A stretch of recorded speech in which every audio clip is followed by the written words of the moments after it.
ॐ सहना भवतु सहनौ भुनक्तु सह वीर्यं करवावहै तेजस्विनावधीतमस्तु मा विद्विषावहै।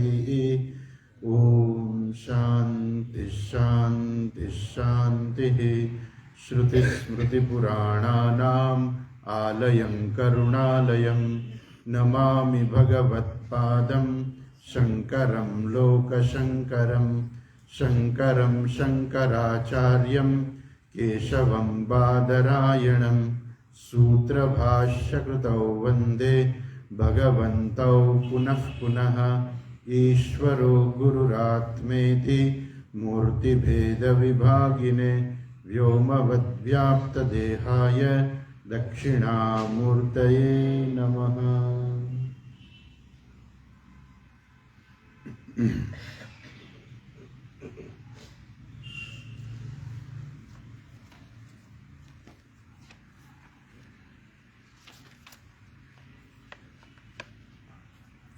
सच्चिदानन्दरूपाय विश्वोत्पत्त्यादिहेतवे तापत्रयविनाशाय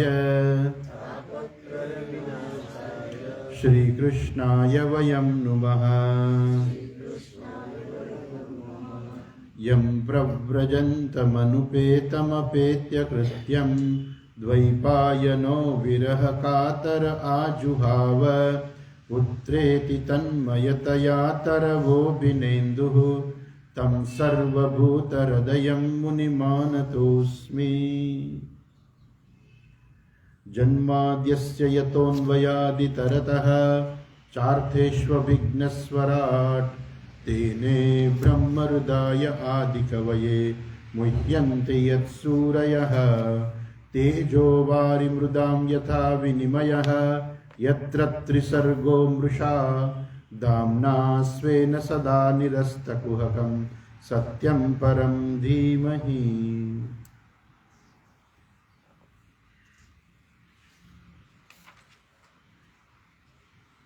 તો આપણે જોઈએ છીએ કે ભાગવતની અંદર જે તત્વનું વર્ણન જે છે એ પરમાત્માના તત્વનું વર્ણન છે। અહીંયા કોઈ માત્ર કૃષ્ણ ભગવાનની કથા કહેવામાં આવી હોય કે રામચંદ્રજીની કથા કહેવામાં આવી હોય કે શિવજીની કથા કહેવામાં એવું નથી, પરંતુ એ ઈશ્વર જે છે કે જે રૂપે અવતાર લે છે એનું જે તત્વ જે છે, જે આપણે જોયું કે જે સત્ય સ્વરૂપ જે છે એ સત્યમ એ પરમાત્મા જે છે એનું અમે ધ્યાન કરીએ છીએ। અને ત્યાર પછી ગઈકાલે આપણે આગળ પણ જોયું કે આ જે ભાગવત જે છે એ કેવું છે તો કે છે કે બધા લોકો પાસે સમય નથી। આપણે હમણાં આગળ જોવાના જ છીએ, બધા લોકો પાસે સમય નથી, એટલે બધા લોકો વૃક્ષ વાવે અને એ ઉગે ને કેટલો સમય લાગે, પણ એના કરતાં સીધે સીધું જો ફળ મળી જતું હોય તો કે તો બહુ સારું કહેવાય। એવી જ રીતે અહીંયા પણ આ જે ભાગવત જે છે શાસ્ત્ર જે છે કેવું છે, નિગમ કલ્પ તરોર ગલિતમ ફલમ। આ વેદ ભણવા માટે બધા પાસે સમય નથી કે આપણે ચલો વેદ ભણવા જઈએ, કે વેદ ભણવા હોય તો પેલા સંસ્કૃત ભણવું પડે, એટલે સંસ્કૃત વ્યાકરણ ભણવું પડે, બધું ભણવું પડે, પણ એટલો બધો સમય છે નહીં લોકો પાસે। તો અહીંયા શું છે કે આ ભાગવત શાસ્ત્ર કેવું છે કે ભલે તમે વેદ ન ભણો તો કાંઈ નહીં, પણ એનો સાર જે છે મુખ્ય જે વસ્તુ સમજવા જેવી છે એ સમજી લો કે આમાંથી શું આપણે મુખ્ય સમજવા જેવું છે। કેમ કે વેદ તો બહુ મોટો હોય છે, વેદના અનેક મંત્રો હોય છે, અને એમાં ઘણા બધા મંત્રો હોય છે કે કર્મકાંડમાં પ્રયુક્ત કરનારા હોય છે કે જેને આપણે એની સાથે કદાચ મતલબ પણ નથી હોતો, કારણ કે એ વેદનો મોટો ભાગ જે છે જે કર્મકાંડ વિભાગ જે છે એ તો ખાસ કરીને જે લોકો કર્મકાંડ કરાવનારા હોય એ લોકો માટે વધારે ઉપયોગી છે, પણ જે લોકોને કર્મકાંડમાં રસ નથી એ લોકો માટે કર્મકાંડ ઉપયોગી નથી। તો જો ઉપયોગી નથી તો પછી શું કામ આપણે ભણવું જોઈએ? એટલે કે કાંઈ વાંધો નહીં, ચલો એ તમે ન ભણો, પણ વેદનો જે સાર જે છે એ આ સાર જે છે આ ભાગવત કથા છે.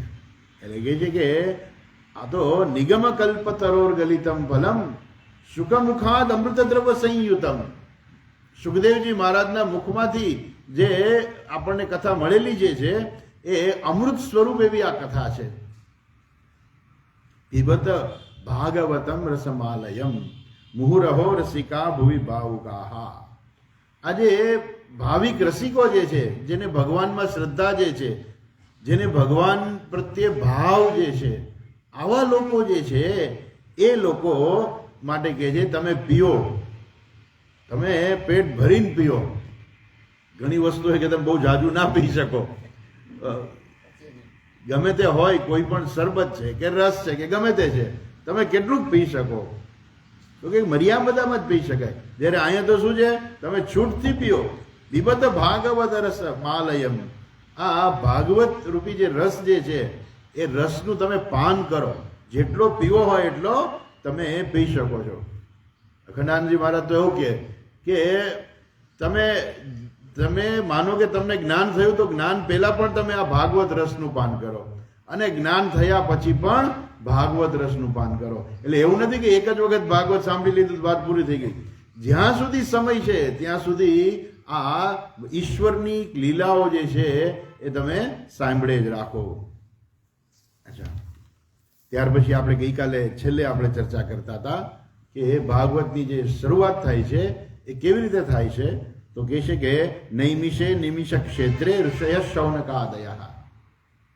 શૌનક વગેરે ઋષિઓ નૈમિષારણ્યની અંદર સત્રમ સ્વર્ગાય લોકાય, અર્થાત ઈશ્વરની પ્રાપ્તિ માટે થઈને એ લોકો સત્ર અર્થાત એક યજ્ઞનું આયોજન કર્યું હતું. ગઈકાલે આપણે જોયું કે અહીંયા સત્ર શબ્દ કેમ વાપર્યો છે? તો કે છે કે આ યજ્ઞ એવો છે કે એમાં કોઈ યજમાન નથી. જે છે બધા ઋષિઓ એક સાથે મળીને યજ્ઞ કરે છે. શા માટે કરે છે? કે આ કળિયુગ આવ્યો છે તો એમાં બધા પવિત્ર થાય અને આપણને પરમાત્માની પ્રાપ્તિ થાય, ઈશ્વરની પ્રાપ્તિ થાય. એટલા માટે થઈને એ લોકોએ આવો યજ્ઞ કર્યો હતો. પણ કેવો હતો? સહસ્રમ. તો કે જે 1000 દિવસ સુધી ચાલે એવો યજ્ઞ એમણે કર્યો હતો. અને પછી એક વખત શું બન્યું? હવે આગળ કહે છે, જો આપણે આગળ જોઈએ 5મા શ્લોકથી.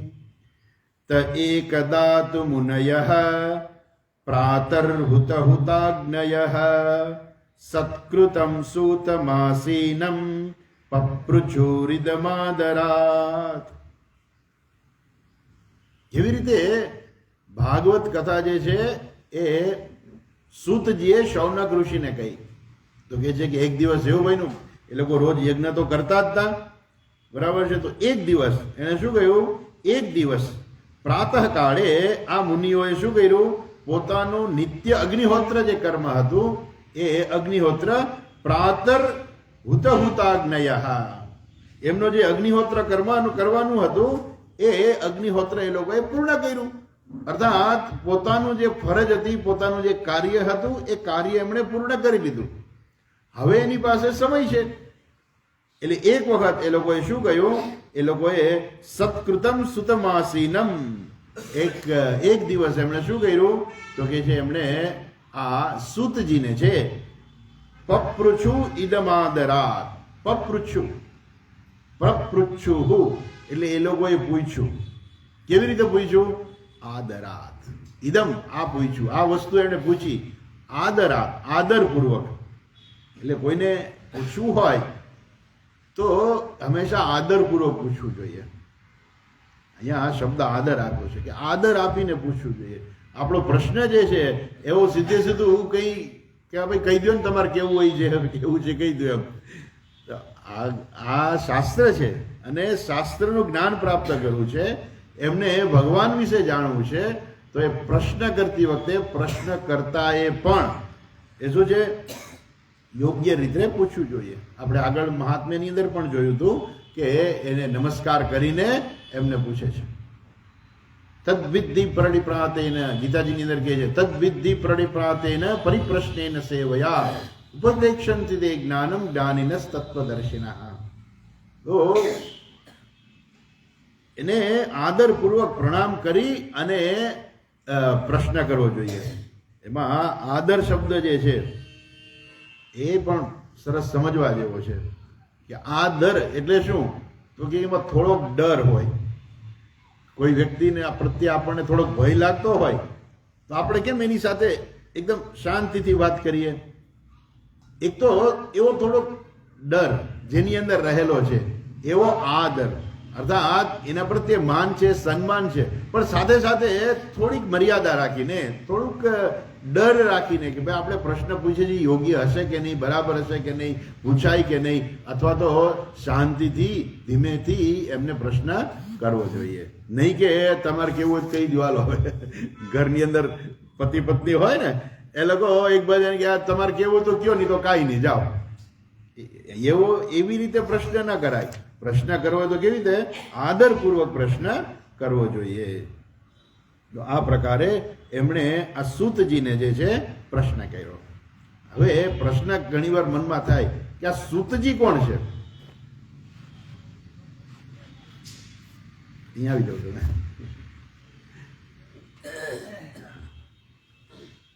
આ સૂતજી કોણ છે?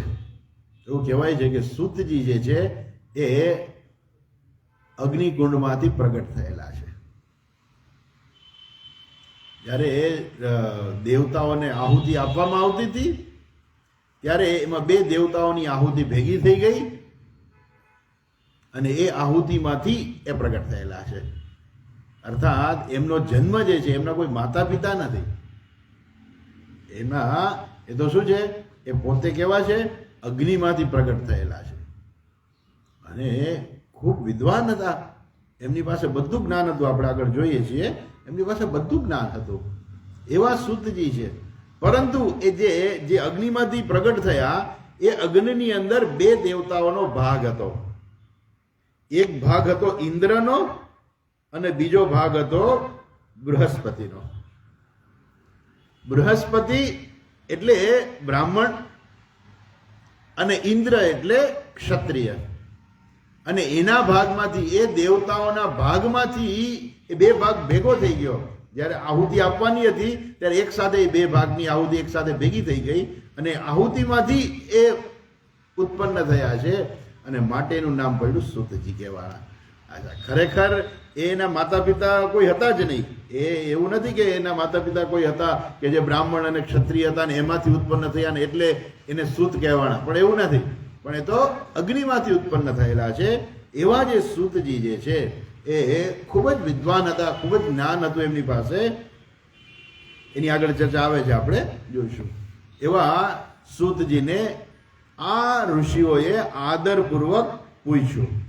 શું પૂછ્યું એ ત્યાર પછીના શ્લોકમાં કહે છે. 6થા શ્લોકમાં કહે છે, શું કહે છે? ઋષય ઊચુઃ ત્વયા ખલુ પુરાણાની સેતિહાસાની ચાનઘ આખ્યાતાન્યપ્યધીતાની ધર્મશાસ્ત્રાણી યાન્યુત. પેલા કહે છે અનઘ. અઘ એટલે પાપ, એની ઉપરથી એવું અઘાસુર. અઘ એટલે પાપ. અનઘ, અનઘ એટલે જેનામાં પાપ નથી. ગીતાજીમાં પણ ભગવાન અર્જુનને અનઘ કહે છે. એ અનઘ, એ નિષ્પાપ. અહીંયા સૂતજી માટે પણ આ શબ્દ વાપરવામાં આવે છે. શૌનકજી કહે છે હે અનઘ, હે નિષ્પાપ એવા સૂતજી, ત્વયા ખલુ પુરાણાની સે સા ઇતિહાસાની ચ.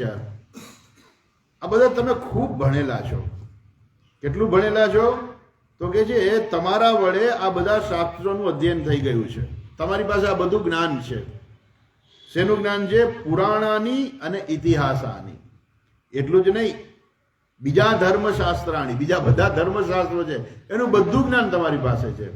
હવે પુરાણ અને ઇતિહાસ, આપણા 18 પુરાણો છે. મહાભારત, રામાયણ વગેરે ઇતિહાસ છે. તો એમાં ભેદ શું? પુરાણમાં અને ઇતિહાસમાં ભેદ શું? તો કે ઇતિહાસની અંદર જે ઘટના બની હોય ને ઘટનાનું વર્ણન કરવામાં આવે કે જેની અંદર ઈશ્વરનું ઐશ્વર્ય જે છે ઈશ્વરે બતાવેલું પોતાનું જે ઐશ્વર્ય જે છે બહુ પ્રગટ કરવામાં ના આવે ઇતિહાસમાં. જ્યારે પુરાણની અંદર શું છે, ઈશ્વરનું ઐશ્વર્ય પ્રગટ કરવામાં આવે. એટલે એ ભાગવત પુરાણની અંદર એવું આવે કે એ જ્યારે અશ્વત્થામાએ બ્રહ્માસ્ત્ર છોડ્યું ત્યારે પેલી ઉત્તરાના ગર્ભમાં એ અસ્ત્ર લાગ્યું અને પરીક્ષિતનું મૃત્યુ થઈ ગયું, મૃત્યુ થવાનું હતું. તો ભગવાને એ ઉત્તરાના ગર્ભમાં જઈ અને પરીક્ષિતનું રક્ષણ કર્યું પોતાના સુદર્શન ચક્રથી. એવું ભાગવતમાં આવે. જ્યારે તમે મહાભારતની અંદર વાંચો તો એ જ ઘટના જે છે એ ઘટનામાં શું આવે કે પરીક્ષિતનો જન્મ થયો અને એ મૃત જન્મ્યા અને પછી ભગવાન પોતે સંકલ્પ કરે છે કે મેં આ જીવનમાં બ્રાહ્મણોને હંમેશા માન આપ્યું હોય, પાંડવોને કૌરવ પ્રત્યે મેં કોઈ દી ભેદ ન રાખ્યો હોય, તો હંમેશા મેં સત્યનું પાલન કર્યું હોય, હંમેશા હું ધર્મમય જીવન જીવો હોય, ક્યારેય પણ હું રણમાંથી ભાગ્યો ન હોઉં. આપણે કહીએ છીએ ને રણછોડ રાય કી જય. ભગવાન સંકલ્પ કરે છે કે હું ક્યારેય રણમાંથી ભાગ્યો ના હોઉં, તો આ બાળક સજીવન થાય. એ ઇતિહાસ અને પુરાણની અંદર ભગવાન પોતે એ રક્ષણ કરે છે પોતાની શક્તિથી. તો આ ઇતિહાસ અને પુરાણની અંદર આવો થોડો ભેદ હોય છે. ઓકે, તો આ સૂતજી જે છે એ બંનેને જાણે છે, ઇતિહાસને પણ જાણે છે અને પુરાણોને પણ જાણે છે. એટલું જ નહીં, આખ્યાતાની અપી અધીતાની ધર્મશાસ્ત્રાણી યાન્યુત. તમે ધર્મશાસ્ત્રોનું પણ બધા ધર્મશાસ્ત્રોનું પણ તમે અધ્યયન કરેલું છે. એટલું જ નહીં, તમે એની ઉપર વ્યાખ્યા પણ આપેલી છે, તમે એની પર આખ્યાન કરેલું છે, તમે એની પર કોઈને ભણાવેલું છે, તમારી વ્યાખ્યા પણ એની પર ઉપલબ્ધ છે. અને માટે તમે ખૂબ જ વિદ્વાન છો. સૌથી પહેલા પ્રશ્ન કરતા પહેલા જેને પ્રશ્ન કરવો છે પેલા શું કરે છે, પેલા એની મહાનતા બતાવે છે કે તમે કેટલા મહાન છો. એની મહાનતા બતાવે છે કે તમે આ પ્રકારે છો. અચ્છા, તો આગળ કહે છે યાની વેદ વિદામ શ્રેષ્ઠ ભગવાન બાદરાયણ અન્યે ચ મુનયસૂત પરાવર વિદો વિદુઃ વેત્તત્વં સૌમ્ય તત્સર્વં તત્વતસ્તદનુગ્રહાત બ્રૂયુસ્નિગ્ધસ્ય શિષ્યસ્ય ગુરવો ગુહ્યમપ્યુત.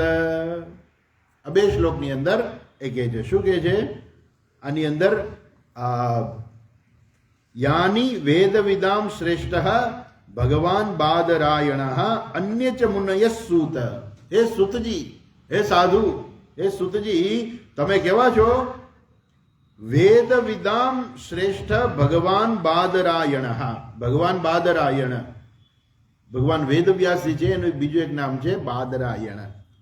એટલે એ કેવા છે? વેદ વિદામ શ્રેષ્ઠ, વેદને જાણનારાઓમાં પણ શ્રેષ્ઠ એવા વેદવ્યાસજી. તમને ખ્યાલ હશે કે વેદવ્યાસજીએ આપણને 4 વેદ આપ્યા છે. તો પેલા શું હતું? વેદના મંત્રો બધા હતા, પરંતુ એક વેદ રૂપે નહોતું. બધા મંત્રો જુદી જુદી દિશાઓમાં હતા. વેદવ્યાસજીએ એનું સંકલન કરી અને આપણને 4 વેદ આપ્યા અને એના ઉપરથી એનું નામ પડ્યું વેદવ્યાસ. અચ્છા, એટલે 4 વેદના મંત્રો હતા, પણ એ અલગ કરીને આપણે વેદવ્યાસજીએ આપ્યા, તો એટલે એનું નામ પડ્યું વેદવ્યાસજી. અને કેવા હતા? એ બધા વેદોના જ્ઞાતાઓમાં પણ સૌથી શ્રેષ્ઠ હતા. વેદ વિદામ શ્રેષ્ઠ ભગવાન બાદરાયણ. એટલું જ નહીં, અન્ય ચ મુનયસૂત પરાવર વિદો વિદુઃ. અને બીજા બધા જે મુનિઓ જે છે કે જે બીજું ઘણું બધું જે જાણનારા છે. શું જાણનારા છે? ભગવાનના જુદા જુદા સ્વરૂપને જાણનારા છે, સગુણ અને નિર્ગુણ. એ આમ તો અહીંયા સગુણ અને નિર્ગુણ એવો શબ્દ વાપરે છે, એવો અર્થ કરે છે, પણ સગુણ અને નિર્ગુણ એટલે શું કે જે લોકો નિર્ગુણ તત્વને નથી સમજી શકતા એ લોકો ઈશ્વરના સગુણ રૂપની ઉપાસના કરે છે.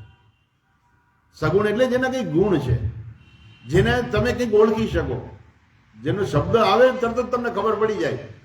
કે તમને ફોટો બતાવે કે આ ફોટો કોનો છે, તો ધનુષ્ય ધારણ કરેલું હોય હાથમાં, તો તમે કહો કે આ તો રામ છે. માથે મુગટ હોય, મોરપીછ હોય, તરત જ તમે એમ કહી દો કે આ કૃષ્ણ છે. એનો ગુણ થયો. તો જે ગુણ વડે તમે ઈશ્વરને ઓળખી શકો એને કહેવાય સગુણ. પરંતુ ખરેખર ઈશ્વરમાં કોઈ ગુણ છે જ નહીં. એ તો આપણી પાસે સગુણ રૂપે આપણી પાસે આવે છે, પણ જ્યાં સગુણ છે ને ત્યાં જ નિર્ગુણ છે. એટલે નિર્ગુણ સર્વત્ર છે, એ ઈશ્વર પણ સર્વત્ર છે, પણ આપણી સામે એક રૂપ લઈને આવે છે અવતાર ધારણ કરીને, ત્યારે આપણે એને સગુણ ઈશ્વર કહીએ છીએ. નિર્ગુણ ઈશ્વર એટલે શું? નિર્ગુણ ઈશ્વર એટલે તમારે ખૂબ શાંતિથી વેદાંત ભણવું પડે. તો આવશે આમાં બધી ચર્ચા, આપણે જોશું આગળ, વેદાંત છે જ આમાં. તો એ નિર્ગુણ ઈશ્વર જે છે કે જેનામાં કોઈ ગુણ નથી, જેનું કોઈ રૂપ નથી, રસ નથી, ગંધ નથી, જાતિ નથી, ગુણ નથી, ક્રિયા નથી, સંબંધ નથી. એ જે પરમાત્માનું જે તત્વ જે છે એ નિર્ગુણ તત્વ જે છે એને જાણનારા ઋષિ મુનિઓ અને સગુણ રૂપની ઉપાસના કરનારા બધા ઋષિ મુનિઓ, એ બધા જે કંઈ જે છે એ લોકો જે જાણે છે ને એ બધું જ તમે જાણો છો. વેત્તત્વમ સૌમ્ય, હે સૌમ્ય, હે સાધુ, આ બધું તમે જાણો છો. તત્સર્વમ તત્વતઃ તદ અનુગ્રહાત, એ તમે જાણો છો. પાછું કેવી રીતે જાણો છો? તત્વતઃ જાણો છો, તદ અનુગ્રહાત. અને તમે તમારી જાતે બધું મેળવેલું નથી. એ શું છે? એમના જ અનુગ્રહથી, એમની જ સેવા કરીને, એમને પ્રશ્ન પૂછીને, એમની પાસેનું જ્ઞાન પ્રાપ્ત એમની પાસેથી જ તમે પ્રાપ્ત કરેલું છે. અને એના અનુગ્રહથી તમે આ બધું જ્ઞાન પ્રાપ્ત કરેલું છે. કેમ તમે જ્ઞાન પ્રાપ્ત કર્યું છે? કેમ કે તમે એના શિષ્ય બન્યા હતા. અને બ્રૂયુઃ સ્નિગ્ધસ્ય શિષ્યસ્ય ગુરવો ગુહ્યમપ્યુતા. અને ગુરુજી છે ને હંમેશા પોતાના શિષ્યને જ્ઞાન આપે, બધું જ જ્ઞાન આપી દે, તો જ એને શિષ્ય કહેવાય. ગુરુ જે છે એ શિષ્યને પોતાનું અગત્યનું બધું જ્ઞાન, અર્થાત જે અગત્યનું જે જ્ઞાન જે છે કે જે શિષ્ય બીજે ક્યાંથી પ્રાપ્ત નથી કરી શકે એમ, એવું ગુહ્યમ અપી, અત્યંત ગુહ્ય હોય, ગુપ્ત હોય, પણ એ ગુરુજી શું કરે? એ પોતાના શિષ્યને એક વખત એનો શિષ્ય તરીકે સ્વીકાર કર્યો પછી એને બધું જ જ્ઞાન એને આપે છે. માટે તમે એમના શિષ્ય બન્યા હતા, તમે એમની પાસેથી જ, એમના અનુગ્રહથી જ, એમની કૃપાથી જ તમારી પાસે આ બધું જ્ઞાન છે. હજુ પ્રશ્ન નથી કર્યો, હજુ એમ બતાવે છે કે તમે કેવા મહાન છો, એટલી જ વાત કરે છે. હવે પ્રશ્ન હવે આવશે. જો શું કહે છે? તત્ર ત્રાંજસાયુષ્મન ભવતા યદ વિનિશ્ચિતમ પુંસામ એકાંત તશ્રેયઃ તન્ન સંસિતુમર્હસી. હવે એને પ્રશ્ન કરે છે કે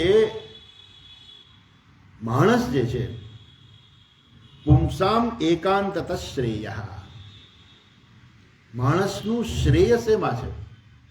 શ્રેય શબ્દ વાપરેલો છે. શ્રેય એટલે કલ્યાણ. ગમતી વસ્તુ જુદી છે અને આપણું કલ્યાણ થાય એ વસ્તુ જુદી છે. ડાયાબિટીસ છે, એને લાડુ ભાવે છે, પણ એમાં એનું શ્રેય નથી, એમાં એનું કલ્યાણ નથી, એને મુશ્કેલી થઈ શકે એમ છે.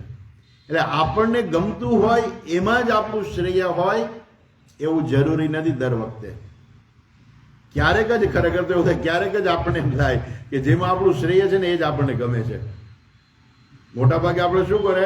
જેમાં આપણું શ્રેય હોય ને એમાં આપણી જાતને જોતરવી પડે. ધરાર વહેલું ઉઠવું નથી ગમતું, ધરાર વહેલું ઉઠવું પડે. મીઠાઈ ખાવી બહુ ગમે છે, ડોક્ટર ના પાડે કે મીઠાઈ ખાતા નહીં. જેમાં આપણું શ્રેય નથી એવું આપણને ગમતું વધારે હોય છે. માણસે શું કરવું જોઈએ? એવું જીવન બનાવવું જોઈએ કે એને જે ગમે ને એમાં એનું શ્રેય હોય. જો યુધિષ્ઠિરજી એવા હતા, એમને હંમેશા ધર્મ જ ગમતો હતો. ક્યારેય એને એમ ન થાય કે હું અધર્મ કરી નાખું, ક્યારેય એને એમ ન થાય કે હું ખોટું કરી નાખું. એટલે એનું નામ પડ્યું, એ ખરેખર એને ધર્મ રાજા કહેવાતું. ધર્મ રાજા છે. અમે ધર્મરાજાના પુત્ર જ હતા, યમરાજાના પુત્ર હતા. એટલે અને બીજું કે એનામાં ધર્મ ખૂબ માત્રામાં ધર્મ હતો. હંમેશાનું જીવન ધર્મમય હતું. અને કોઈ પણ કાર્ય કરતા પહેલા એ વિચાર કરતા કે આમાં ધર્મ પ્રમાણે મારે શું કરવું જોઈએ. એક પ્રસંગ આવે છે એની અંદર દુર્યોધન અને યુધિષ્ઠિર બંને સાથે હતા. ધૃતરાષ્ટ્ર રાજા પોતાના સિંહાસન ઉપર બેઠા હતા. એ વખતે કંઈક ન્યાય કરવાનો વારો આવ્યો. એટલે દુર્યોધનને પણ શિક્ષા મળે એટલા માટે સૌથી પહેલા કહ્યું દુર્યોધનને કે દુર્યોધન ચલ તું આનો ન્યાય કર. કેવો તું ન્યાય કરે તમારે જોવું છે. શું ન્યાય હતો કે ચારે વર્ણના લોકો હતા, એમાંથી એ લોકોએ હત્યા કરેલી હતી કોઈની. દુર્યોધનને કહ્યું કે તું આનો ન્યાય કર આ ચારેય લોકોનો. એને કહ્યું આ ચારેયને ફાંસીની સજા આપી દીધી, હત્યા એને મારી નાખો. એટલે બધાએ વાહ વાહ કર્યું કે બરાબર છે દુર્યોધનની વાત, કેમ કે એ લોકોએ કોઈની હત્યા કરી છે. એટલે હત્યા કરી છે એટલે એ લોકોને પણ દંડ મળવો જ જોઈએ અને એને પણ એ લોકોને પણ એની પણ હત્યા કરવી જોઈએ, મૃત્યુદંડ આપવો જોઈએ એને. પછી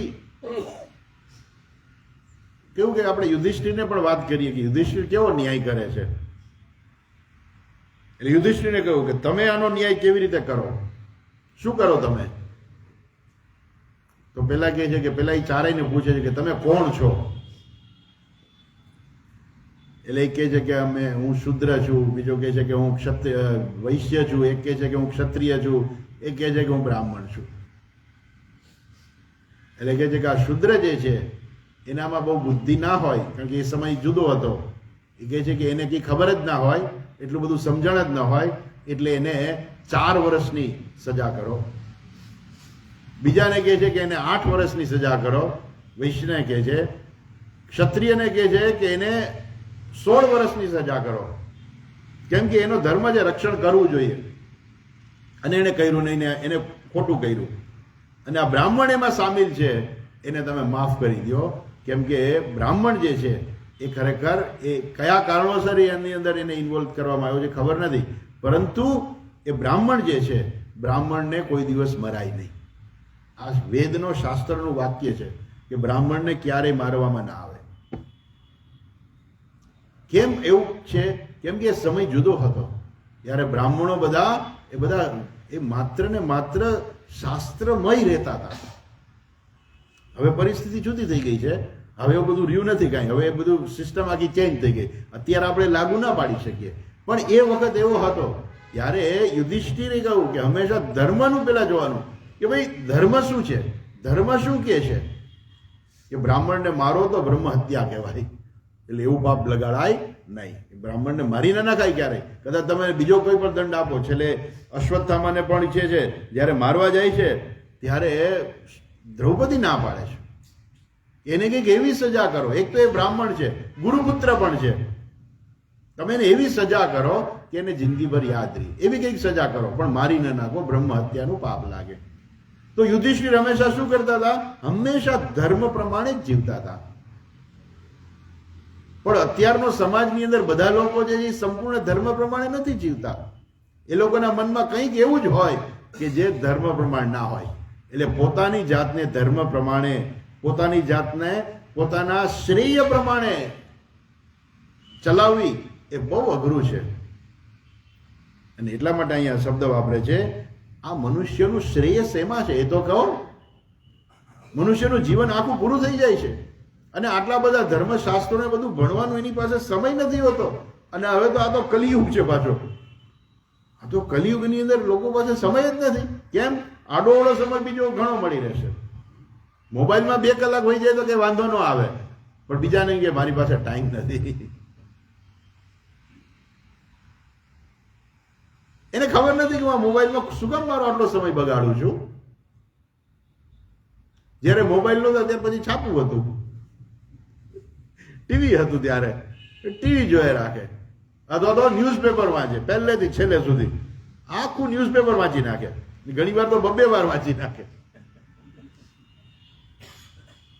હવે ન્યૂઝપેપર લોકો ઓછું વાંચે છે. કેમ? ટીવીમાં ન્યૂઝ આવે છે ને એટલે. તો આખો દિવસ ટીવીમાં ન્યૂઝ જ જોઈએ રાખે. જાણે એમ લાગે કે એના વગર શું થઈ જશે. એને એમ લાગે કે આ દુનિયામાં મને સમાચાર નહીં મળે તો દુનિયામાં કંઈક ઉથલપાથલ થઈ જશે. એટલે બધા સમાચાર મારી પાસે તો હોવા જ જોઈએ. એટલે આખો દિવસ ટીવીમાં ન્યૂઝ જોઈએ રાખે. એ ન્યૂઝ ઠીક છે, આપણે થોડુંક આપણે જગત પ્રત્યે થોડા જાગૃત રહીએ એ બરાબર છે, એની ના નહીં.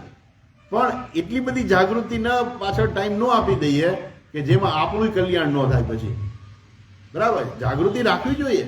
બધી જગતમાં આપણે જીવીએ છીએ, રાખો જાગૃતિ, એની ના નથી.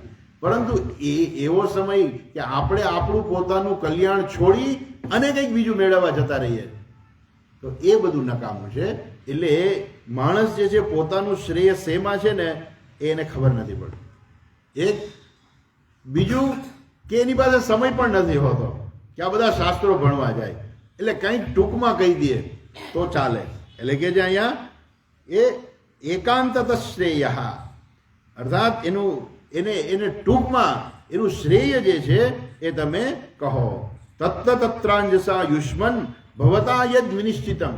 તમે તો મહાન છો, તમારી પાસે આટલું બધું જ્ઞાન છે, તો તમે કંઈક એવો નિર્ણય તો કર્યો હશે ને. બધા શું થાય કે માણસ જે છે વડીલો પાસે શું કામ સલાહ લેવા જાય? કેમ કે એને જીવન દરમિયાન ઘણું બધું જોયું હોય, એટલે એને ખબર છે કે કઈ પરિસ્થિતિમાં કેવી રીતે વ્યવહાર કરવો જોઈએ. એટલે વડીલોની સલાહ લેવા જાય લોકો. તો કેમ કે એના પાસે અનુભવ છે, એની પાસે જ્ઞાન છે. એમ અહીંયા સૂતજી છે એને આટલા બધા શાસ્ત્રોનો અભ્યાસ કર્યો છે, તો હવે એમાંથી તમે નક્કી કરીને કહો કે ભાઈ આ મનુષ્યએ શું કરવું જોઈએ. તમે તો આટલા બધા શક્તિશાળી છો. શક્તિશાળી કયા અર્થમાં? કે તમે આટલું જ્ઞાન પ્રાપ્ત કરી શક્યા. વેદોનું બધું જ્ઞાન છે તમારી પાસે. સગુણ નિર્ગુણ જે છે એની ઉપાસના કરનારાઓ જે જાણે છે બધું તમે જાણો છો. તો પછી હવે તમે કહો કે મનુષ્યનું શ્રેય શેમાં છે? એકાંતત શ્રેય. નિશ્ચિત કરીને કહો કે જો આ મનુષ્યનું આમાં શ્રેય છે, જેથી દરેક મનુષ્ય જે છે પોતાનું કલ્યાણ શેમાં છે એ સમજી શકે. ઘણીવાર લોકોને ખબર જ નથી હોતી કે આપણું કલ્યાણ શેમાં થશે. સમય બગાડી નાખે છે, વાત કરી પ્રમાણે આડોઅવળો સમય બગાડી નાખે. એને ખબર નથી કે મારું શ્રેય શેમાં છે.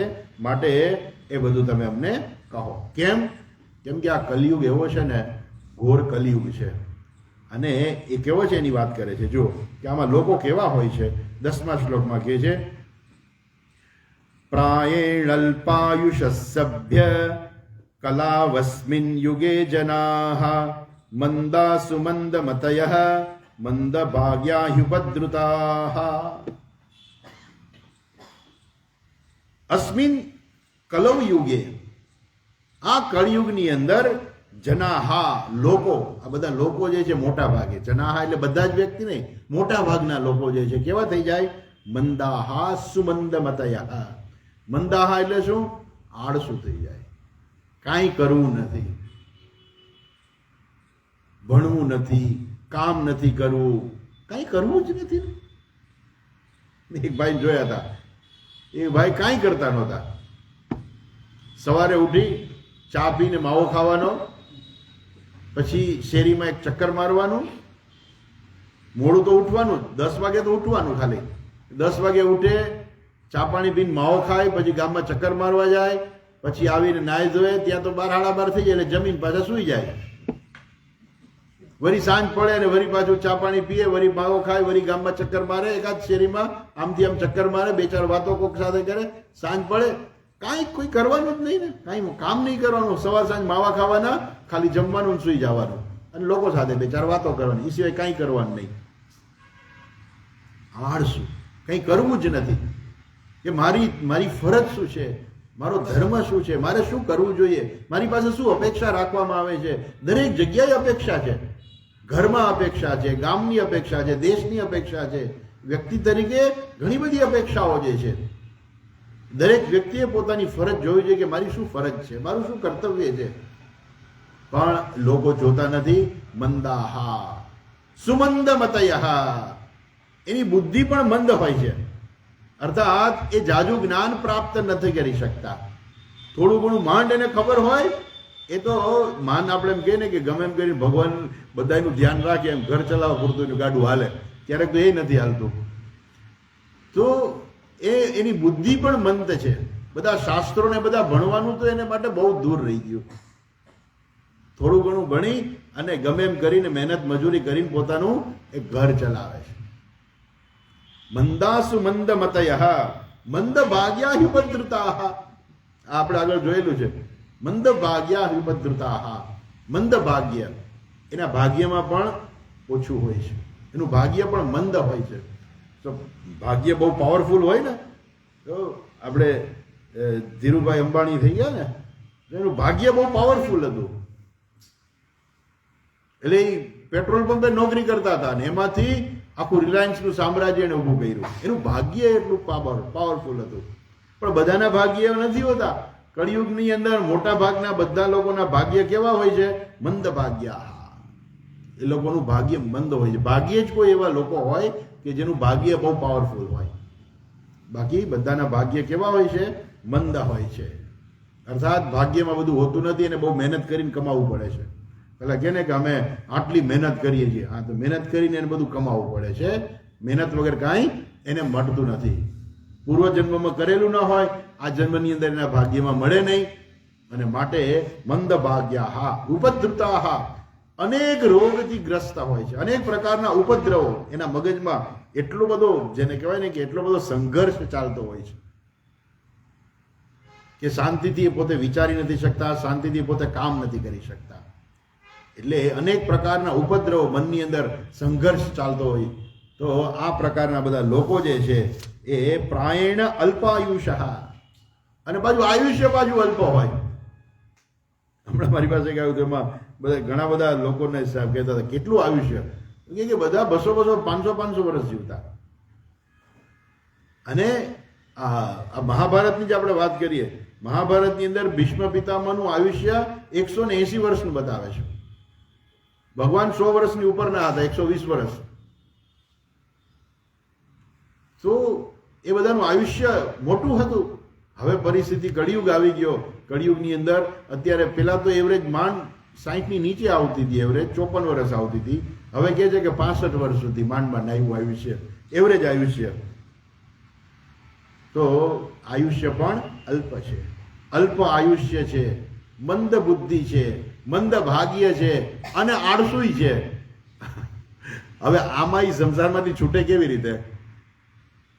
તો કહે છે કે અહીંયા શૌનકજી એ પ્રશ્ન કરે છે કે આવું હોવાને કારણે આ લોકો કેવી રીતે સંસારમાંથી છૂટે?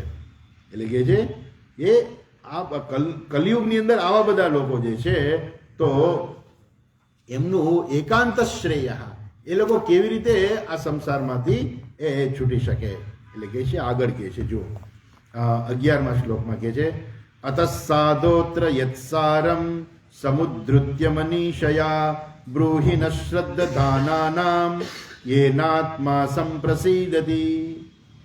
તમે બધું ભણેલા છો, તમે નિશ્ચય કરીને કહો કે એ લોકોએ શું કરવું જોઈએ. અત સાધો અત્ર યત્સારમ સમુદ્રિત્ય મનીષયા. મનીષયા તમારી બુદ્ધિપૂર્વક તમે જે કંઈ સાર કાઢ્યો જે છે એ બધું જે સાર જે છે એ તમે શ્રદ્ધાનાહ ન શ્રદ્ધાનાહ, ન એટલે અમે બધા શ્રદ્ધાવાળા છીએ. એવા શ્રદ્ધાવાળા એવા અમને તમે ખૂબ સારી રીતે કહો, સંપ્રસિદ્ધથી યોગ્ય રીતે અમને પ્રાપ્ત થાય, અમે સમજી શકીએ એ પ્રકારે તમે એ બધો નિષ્કર્ષ કાઢીને સમુદ્રુત્ય મનીષયા, આ બધું જે છે ભૂરીણી ભૂરી કર્માણી શ્રોતવ્યાની વિભાગશઃ, આ બધા અનેક કર્મો છે, અનેક શાસ્ત્રો જે છે. પેલી લાઈનમાં શું કહે છે? ભૂરીણી ભૂરી કર્માણી શ્રોતવ્યાની વિભાગશઃ. શાસ્ત્રો પણ ઘણા બધા છે. એટલા બધા શાસ્ત્રોમાં કંઈ ને કંઈ આપ્યો તો આપણે તો ખબર ના પડે. વેદની અંદર કેટલા યજ્ઞો આપેલા છે અને યજ્ઞનું ફળ શું છે એ બધું આપણને ઘણા બધા યજ્ઞોની આપણને ખબર નથી હોતી. કેમ કે આ પરિસ્થિતિ કળિયુગ આવી ગયો છે. હવે આ બધું જે છે સમાજની અંદર બહુ સરળતાથી ઉપલબ્ધ નથી. ભાગ્યે જ કોઈ એવા હશે એ વેદના જ્ઞાતા કે જેને આ બધા કર્મો વિશે ખબર હશે. કદાચ બધા તો કોઈ જાણતા નહીં હોય, મારું એવું માનવું છે. એક એક કર્મ, દશરથ રાજાને પુત્ર નહોતા તો એને પુત્ર કામેષ્ટિ યજ્ઞ કરાવ્યો કે તમે કરો પુત્ર કામેષ્ટિ યજ્ઞ, તમને પુત્રની પ્રાપ્તિ થશે. દ્રુપદ રાજાને એના દુશ્મનને મારો તો દ્રોણને, તો દ્રોણને મારવા માટે એને યજ્ઞ કર્યો કે મને એવો પુત્ર થાય કે જે દ્રોણને મારે. આવા યજ્ઞો પણ પહેલા લોકો કરતા, અને યજ્ઞો હતા, અને કર્મને જાણનારા પણ એવા વિદ્વાનો પણ હતા કે જે આ કર્મ કરાવી શકે. આવા તો અનેક પ્રકારના કર્મો છે કે જે વેદની અંદર કહેલા છે, જે આજે બધા કેવા છે, હવે બહુ ઓછા લોકોને આવી બધી ખબર છે. માટે આ બધા જે છે અનેક પ્રકારના કર્મો રહેલા છે. માટે હે સુતજી, તમે તમારી બુદ્ધિ પ્રમાણે તમે નિશ્ચિત કરીને કહો કે અમે બધા શ્રદ્ધાવાળા છીએ, તો આ બધું તમે અમને સમજાય, અમારી બુદ્ધિને યોગ્ય રીતે અમને શાંતિ થાય, એ પ્રકારે તમે અમને કહો. હા, આગળ કહે છે, સૂત જાનાસી ભદ્રંતે ભગવાન સાત્વતામ પતિઃ દેવક્યામ વાસુદેવસ્ય જાતો યસ્ય ચિકીર્ષયા. આ અધ્યાયની અંદર 6 પ્રશ્નો આવે છે મુખ્ય. હવે એક તો કહ્યું કે ભાઈ મનુષ્ય જે છે એ પોતે પોતાનું શ્રેય કેવી રીતે એને પ્રાપ્ત થાય એ તમે કહો. અર્થાત મનુષ્ય જે છે આ જગતમાંથી, આ સંસારમાંથી કેવી રીતે છૂટી જાય અને કેવી રીતે ઈશ્વરની પ્રાપ્તિ કરે, તમે બધું જાણો છો, માટે તમે કહો. હવે વળી પ્રશ્ન કરે છે, બીજો કરે છે, સૂત જાનીસી ભદ્રંતે ભગવાન સાત્વતામ પતિઃ. હે સુતજી, તમારું કલ્યાણ થાવ. શૌનક ઋષિઓ શું કહે છે કે તમારું કલ્યાણ થાવ, પણ તમે જાણો છો કે શું છે કે ભગવાન શ્રી કૃષ્ણએ જન્મ લીધો હતો, એ તમે જાણો છો. કેવી રીતે જન્મ લીધો હતો? દેવક્યામ વસુદેવસ્ય. વસુદેવ અને દેવકીના પુત્ર રૂપે એમણે એ જન્મ લીધેલો. પણ યસ્ય ચિકીર્ષયા, યસ્ય ચિકીર્ષયા, ચિકીર્ષયા શબ્દ બહુ સરસ છે. ભગવાને શું કરવાની ઈચ્છાથી જન્મ લીધો? કેમ? આપણે નો કે ભાઈ છગનભાઈનો જન્મ કેમ થયો હતો? એ છગનભાઈનો જન્મ કેમ થયો હતો? એના કર્મ પ્રમાણે થયો હતો. બરોબર? શું કામે જન્મ થયો? કેમ કે આપણા બધાના જ જન્મ છે. આપણા બધાના જન્મ જે છે આપણા કર્મ પ્રમાણે થયા છે. એટલે આપણે જન્મ કેમ લીધો એ કોઈ પ્રશ્ન જ નથી થતો. કેમ? પૂર્વના આપણા કર્મો હતા, પાપ અને પુણ્યનું કંઈક એવું મિશ્રણ ઉત્પન્ન થયું કે જેને કારણે આપણે મનુષ્ય જન્મ મળ્યો. પણ ભગવાનને તો કોઈ પાપે ન હોય ને ભગવાનને કોઈ પુણ્ય પણ ના હોય. તો ભગવાનને પાપે પુણ્ય ના હોય તો પછી એ શું કામે એને જન્મ લીધો? એટલે એ ભગવાનનો જન્મ શું કહેવાય? આપણે એને કહીએ અવતાર કહીએ. ભગવાનનો અવતાર કહીએ. આપણો અવતાર નો કહેવાય. આપણો અવતાર નો કહેવાય, આપણો જન્મ કહેવાય. ભગવાનનો જન્મ છે એને અવતાર કહેવાય. એટલે અહીં કહે છે જાતઃ યસ્ય ચિકીર્ષયા. ભગવાને જન્મ તો લીધો, જાતઃ એટલે જન્મ લીધો, પણ એને અવતાર લીધો. યસ્ય ચિકીર્ષયા, જે ઈચ્છાથી એમણે જન્મ લીધો ને એ તમે એમ કહો. કઈ ઈચ્છા? એમણે શા માટે જન્મ લીધો એ તમે કહો. અચ્છા, આગળ કહે છે તન્ન શુશ્રૂષમાણાનામ અર્હસ્યાંગાનુવર્ણિતુમ યસ્યાવતારો ભૂતાનામ ક્ષેમાય ચ ભવાય ચ. આમ તો ભગવાનનો જન્મ, ભગવાનનો અવતાર જે થાય છે ને એ યસ્ય અવતારઃ ભૂતાનામ ક્ષેમાય ચ ભવાય ચ. ક્ષેમ અને ભવાય ચ. ક્ષેમાય ચ ભવાય ચ. ભગવાનનો અવતાર લોકોના ક્ષેમ અને ભવ માટે, અર્થાત જેને કહેવાય છે અભ્યુદય નિશ્રેયસની પ્રાપ્તિ. અભ્યુદય એટલે શું? એની ઘણી બધી ઈચ્છાઓ હોય કે મારે આ બધું પ્રાપ્ત કરવું છે, મારે આ બધું મેળવવું છે, જગતના પદાર્થો, તો એને કહેવાય અભ્યુદય. કાયમને માટે બધાને ગરીબ નથી રહેવું. દુનિયામાં કોઈને ગરીબ નથી રહેવું. બધાને આગળ વધવું છે અને વધવું જ જોઈએ. આપણા શાસ્ત્ર કોઈને એવું નથી કહેતા કે તમે ગરીબ જ રહ્યો. તમે પ્રયત્ન કરી, તમે તમારા પુરુષાર્થ દ્વારા, તમે ધર્મ દ્વારા તમે અર્થની પ્રાપ્તિ કરો. એટલે 4 પુરુષાર્થો છે: ધર્મ, અર્થ, કામ અને મોક્ષ. તો બધું જે છે એ ભગવાન કહે છે કે તમે પ્રાપ્ત કરો. તમારી ઈચ્છા છે તમે અર્થની પણ પ્રાપ્તિ કરો. માટે ભગવાન શ્રી કૃષ્ણએ જ પાંડવોને મદદ કરીને રાજ્ય પાછું અપાયું. નહીં તો ભગવાને કીધું હોત પહેલા વહેલા જ 5 પાંડવોને જંગલમાં જઈને, કારણ કે અમે એ લોકોને 12 વર્ષનો વનવાસ તો હતો જ અને જંગલમાં બહુ નિરાત હતી. ત્યારે ભગવાને જઈને કહી દીધું હોત તો પાંડવોને કે ભાઈ આ બધું નકામું છે, આ જગત ક્ષણિક છે, આ જગત સાવ નકામું છે, તમારે કાંઈ મેળવવાની જરૂરિયાત નથી. તમે માત્ર ને માત્ર ભગવાનની પ્રાપ્તિ કરો, જંગલમાં જો તપશ્ચર્યા કરો અને રાજ્યને ભૂલી જાઓ. નહીં, ભગવાને એવું ના કર્યું. જ્યારે અર્જુને પૂછ્યું ત્યારે જ કહ્યું મારું શ્રેય. તોય ભગવાન કહ્યું તું યુદ્ધ કર.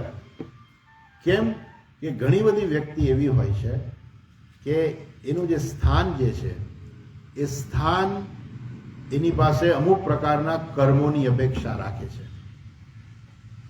એમાં ખાસ કરીને ભગવાન ગીતાજીમાં કહે છે યદ્યદાચરતિ શ્રેષ્ઠ તત્તદેવે તરો જનઃ સયત પ્રમાણમ કુરુતે લોકાસ્તદનુ વર્તતે. શ્રેષ્ઠ વ્યક્તિ જે કરે ને લોકો એની મેળે એની અનુકરણ કરવા માંડે. અર્જુન કહે છે, કેટલી વાર કહે છે, 18મા અધ્યાયમાં પણ કહે છે કે મારે સંન્યાસનું તત્વ જાણવું છે. હજુ સંન્યાસ મગજમાંથી નથી ગયો 18મા અધ્યાય સુધી પણ. અને બીજા અધ્યાયમાં પણ એ જ કહે છે ભિક્ષામાં પી હલો કે ભિક્ષા માંગીને વધારે જીવ વધારે સારું, એટલે હું સંન્યાસી બની જાઉં. પણ ભગવાન નથી ઈચ્છતા કે અર્જુન સંન્યાસી બની જાય. અને કહે છે કે નહીં, તારે તો યુદ્ધ કરવાનું. તસ્માદ યુદ્ધસ્વ ભારત. કેટલી વખત ભગવાને કહ્યું છે તારે તો યુદ્ધ જ કરવાનું છે. ઇવન ભગવાન પોતે પણ એમાં ઇન્વોલ્વ હતા યુદ્ધની અંદર. ભલે ના પાડી હતી હું કોઈ પણ પ્રકારનું શસ્ત્ર નહીં ઉપાડું, નિશસ્ત્ર. પણ યુદ્ધ પૂરું થાય છે પછી ખબર પડે છે કે ભગવાને શું કર્યું હતું. અર્જુનનું રક્ષણ ભગવાન કરતા હતા પોતાની દૈવી શક્તિથી.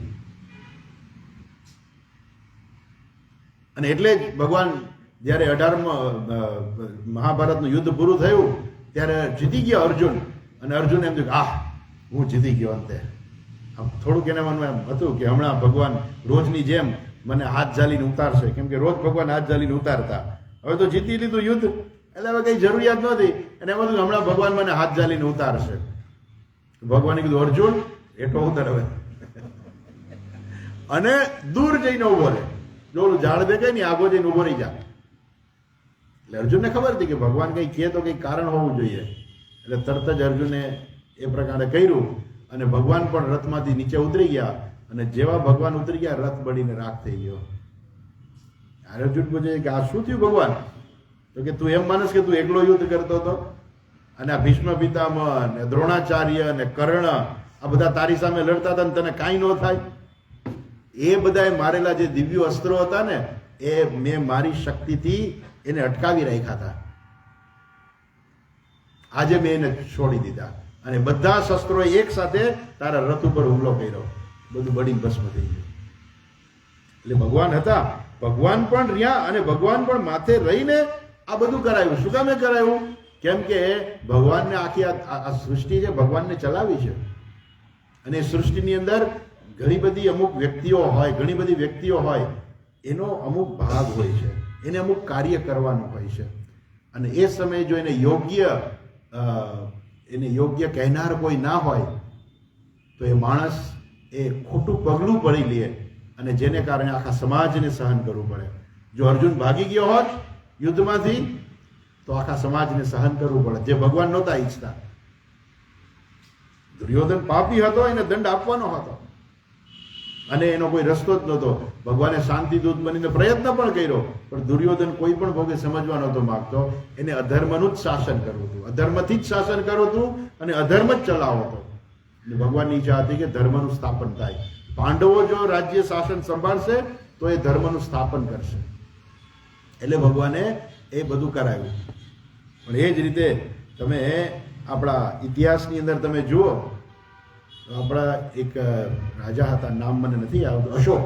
યસ, અશોક જે છે, અશોક રાજા મહાચક્રવર્તી રાજા હતા. અને એક યુદ્ધની અંદર એને જોયું કે આ બધા સૈનિકો મરે છે અને એને વૈરાગ્ય આવી ગયો અને એને આખું રાજ્યનું સૈન્યનું બધું વિસર્જન કરી દીધું કે આ હિંસા જે બરાબર નથી એમ સમજીને એને સૈન્યનું વિસર્જન કરી દીધું. ત્યાર પછી આ મોગલો આપણી ઉપર આવીને આવ્યા છે. એટલે એ ધર્મનું સ્થાપન કરવા માટે રાજાએ છે પોતાનો ધર્મને છોડી ના દેવાય. હા, એને પોતાને વૈરાગ્ય આવ્યો હોય તો યોગ્ય બીજા રાજાને બેસાડીને પછી એને જવું જોઈએ. એને બદલે એને શું કર્યું? એને સૈન્યનું વિસર્જન કરી નાખ્યું. સૈન્યોને કહી દીધું કે જાઓ, તમારે જે કરવું હોય કરો, હવે હું રાજા નથી ને તમે મારા સૈન્ય નથી. એને કારણે એ બીજા જે હતા રાજાઓ એ બધા એને હરાવી દીધો અને ત્યાર પછી આ બધા મોગલો આવ્યા અને તમે જુઓ છો કે આપણે આ દેશની શું હાલત થઈ ગઈ. એક વ્યક્તિએ ખોટો નિર્ણય. એટલે ભગવાન માથે રહીને અર્જુનને કહે છે કે તસ્માદ યુદ્ધસ્વ ભારત. અર્જુન, તું યુદ્ધ કર. ભલે તારી પાસે જ્ઞાન હોય તો શું થઈ ગયું? જ્ઞાની વ્યક્તિ પાસે પણ અપેક્ષા રાખે છે. ભગવાનને જ્ઞાની કેમ કહેવાનો પ્રશ્ન છે? ભગવાન થોડા અજ્ઞાની હોય? ભગવાન તો બધાને જ્ઞાન આપનાર છે. એ પોતે તો જ્ઞાની છે. એને ખબર છે કે આ જગત મિથ્યા જગત છે, એને ખબર છે. પણ છતાંય ભગવાને શું કર્યું? ભગવાન કહે છે વર્ત એવ ચ કર્મણિ. હું પણ કર્મમાં વર્તું છું. મારે પણ, હું આવું છું ત્યારે મારે પણ અમુક પ્રકારના કર્મો કરવાના હોય છે અને હું કર્મમાં વર્તું છું. હા, તમે અગાઉથી નક્કી કરી લો કે ભાઈ ના, મારે તો સંન્યાસી જ બની જવું છે, મારે કાંઈ જોઈતું નથી. બરાબર છે. કેમ કે તમે ધીમે ધીમે તમારી ફરજમાંથી તમારી ફરજ જે છે તમે બીજાને સોંપીને તમે મુક્ત થઈ જાઓ છો. રાજાને કહીને સંન્યાસ લેવો હોય તો લઈ શકે છે, એમાંથી મુક્ત થઈ શકે છે. જ્યારે એની ઉપર કોઈ જવાબદારી ના હોય ત્યારે પોતાની જવાબદારી યોગ્ય વ્યક્તિને સોંપીને એ વ્યક્તિ મુક્ત થઈ શકે છે. સંસારમાંથી, જગતમાંથી, કર્મમાંથી મુક્ત થઈ શકે છે. પરંતુ યોગ્ય સમયે વ્યક્તિએ કર્મ તો કરવું જ પડે. એટલે આવો ખોટો નિર્ણય ન લેવાય જાય. યોગ્ય વસ્તુ આપણને સમજાય કે મારે ખરેખર શું કરવું જોઈએ. ભગવાન પણ અવતાર લઈને પોતાનું કાર્ય કરે છે. એટલે કહે છે કે અહીંયા યસ્યાવતારો ભૂતાનામ ક્ષેમાય ચ ભવાય ચ. ભગવાન પોતે પણ યોગ અને ક્ષેમ. તો પાંડવો માટે શું હતું? એને જે પ્રાપ્ત કરવાનું હતું અભ્યુદય અર્થાત રાજ્ય, સુખ, ભોગ એ બધા એને પ્રાપ્ત કરવાના હતા. એનો અભ્યુદય છે. ભગવાને માથે રહીને એને અભ્યુદયની પ્રાપ્તિ કરાવડાવી. અને અર્જુને જ્યારે જ્ઞાનનું પૂછ્યું તો ભગવાને અર્જુનને ગીતાનું જ્ઞાન પણ આપી દીધું. અર્જુનને જો આ જ્ઞાન છે, લે. ખરેખર આ જે છે કે આ તો બધું મિથ્યા સંસાર છે. આપણો જે દેખાય છે ખરેખર છે જ નહીં. ખૂબ ગીતાજીની અંદર ભગવાન ખૂબ સરસ રીતે બધું વર્ણન કરે છે. પણ એ ભગવાન જે છે એ અવતાર જ્યારે ધારણ કરે છે એટલે જે લોકોને અભ્યુદયની ઈચ્છા છે ભગવાન એને અભ્યુદયની પૂર્તિ કરે છે, અને જે લોકોને મોક્ષની ઈચ્છા છે ભગવાન એને મોક્ષ પણ આપે છે. આગળ કહે છે, મને તેમ હતું કે આપણે અધ્યાય પૂરો કરીશું, પરંતુ તો અડધે જ પાન પહોંચ્યા છીએ. આપન્ન સંસ્કૃતિમ ઘોરામ યન્નામ વિવશો ગૃણન્ન તતઃ સદ્યો વિમુચ્યેત યદ્બિભેતિ સ્વયં ભયમ.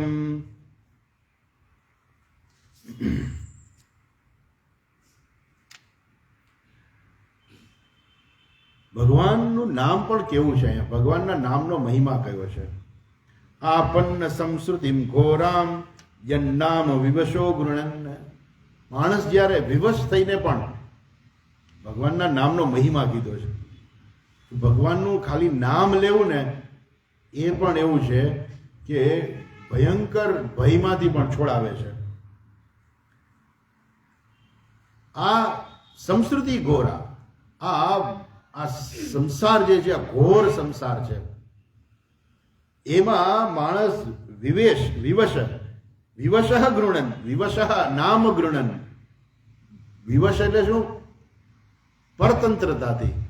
ઈચ્છા ન હોય તો ભગવાનનું નામ લેવાય જાય. એમ આપણે વિવશ એટલે શું? ઈચ્છા ન હોય તો ભગવાનનું નામ લેવાય જાય. અર્થાત માણસના જીવનમાં એટલું બધું દુઃખ આવે કે દુઃખમાં ભગવાનને પણ યાદ કરી દે. હે ભગવાન બચાવો, એમ આપણે કહીએ ને કે ભગવાન બચાવો, કંઈક મુશ્કેલી આવી, ભગવાન નામ લઈ લે. એમ તો માણસ વિવશતાથી પણ જો ભગવાનનું નામ લઈ લે ને તો પણ તતઃ સદ્ય વિમુચ્યેત યદ બિભેતિ સ્વયં ભયમ. તો પણ ભગવાન એને મુશ્કેલીમાંથી છોડાવી દે છે. અને ભગવાનનું નામ કેવું છે? કે ભગવાન લોકોને તો ભયમાંથી છોડાવે છે, પણ ભય પણ ભગવાનથી ડરે છે. યદ બિભેતિ સ્વયં ભયમ. ભય અર્થાત જે યમરાજા જે છે એ પોતે પણ એનાથી ડરે છે. ભગવાનથી યમરાજાને પણ ડર છે. કઠોપનિષદમાં આવશે, ક્યારેક જોઈશું આપણે. તો યદ બિભેતિ સ્વયં ભયમ. તો ભય જે છે એ પણ એનાથી બીએ છે. ઈશ્વરથી દેવતાઓને પણ ભય છે કે જો દેવતાઓ પણ પોતાનું કાર્ય ન કરે તો દેવતાઓને પણ ભય છે કે ના, મારે મારું કર્યું છે. કઠોપનિષદનો એક મંત્ર છે, એનું વાક્ય છે મૃત્યુર્ધાવતી પંચમ ઇતિ. મૃત્યુ ધાવતી એટલે યમરાજા પણ દોડાદોડી કરે છે એના ભયને કારણે. તો યમરાજાને પણ જેનો ભય છે એ પરમાત્માનું નામ જે છે એટલું પવિત્ર છે, ભગવાનનું નામ એટલું પવિત્ર છે કે માણસ જો સાચી શ્રદ્ધાથી અથવા તો વિવશ કંઈક પરવસતાથી પણ જો ભગવાનનું નામ લઈ લે તો ભગવાન એને મુશ્કેલીમાંથી પણ છોડાવે છે.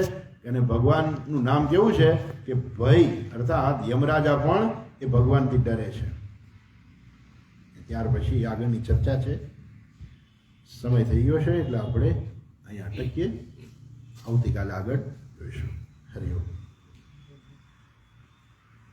ઓમ પૂર્ણમદઃ પૂર્ણમિદં પૂર્ણાત પૂર્ણમુદચ્યતે પૂર્ણસ્ય પૂર્ણમાદાય પૂર્ણમેવાવશિષ્યતે. ઓમ શાંતિ શાંતિ શાંતિ. હરિ ઓમ. શ્રી ગુરુભ્યો નમઃ. હરિ ઓમ.